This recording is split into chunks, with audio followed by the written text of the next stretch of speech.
যখনই নবীর নাম আসবে অন্তরের অন্তঃস্থল থেকে পড়বেন সাল্লাল্লাহু আলাইহি ওয়াসাল্লাম।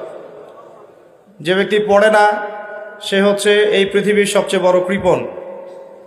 নবীর নাম শুনেও যে দরুদ পড়ে না সেই পৃথিবীর কি বলেন সবচেয়ে বড় কি কৃপণ, বাখিল। যদি দরুদ পড়েন একবার পড়লে 10 নেকি পেয়ে যাবেন ইনশাআল্লাহ। 10টা গুনাহ মাফ হয়ে যাবে।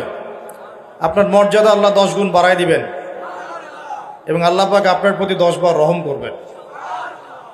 নবীর নাম শুনলে দরুদ পড়তে হবে, এটা হলো মজলিসে বসার আদব। বয়ানে যতবার নবীর নাম আসবে পড়বেন সাল্লাল্লাহু আলাইহি ওয়াসাল্লাম। এটা হলো নবীর প্রেম। সত্যিকারের আশেকে রসুল হন, মিথ্যা মিথ্যা ভণ্ডামি আশেকে রসুল হয়ে লাভ নাই।